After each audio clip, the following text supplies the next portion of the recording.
Guys, nabudol ako. Alam mo bakit? Ang bango kasi ng scent niya. So, binili ko na tuloy lahat ng scent.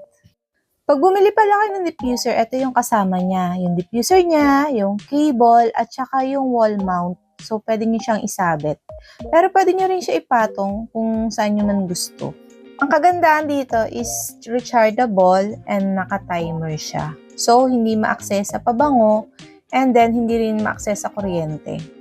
Sa box naman ng scent, meron siyang isang bote ng scent, meron kasamang cotton stick. Sobrang safe nung scent niya kasi sobrang sealed. Kinailangan ko pa siyang i-cutter para mabuksan. And then yung cotton stick, ilalagay mo siya. Dapat meron siya nakausli na konti dahil yun yung didikit sa diffuser. Sobrang dali lang naman yan ilagay. Kailangan mo lang tanggalin yung nasa ibabaw ng diffuser. Hindi mo kailangan sundutin yung loob nun ha. I-peel off mo lang yung takip and then yan, okay na siya. Pag gagamitin mo siya, pipindutin mo lang yung button. Makikita mo doon, meron siyang H1, H2, H3, H4, H5, H6, H7. H1 meaning every 5 minutes lalabas yung scent niya.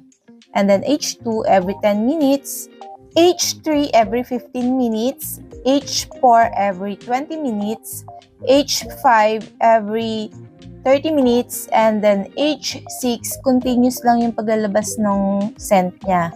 H7 naman is ilaw lang, walang lumalabas na scent. Yung 96, yun naman yung time ng charge niya.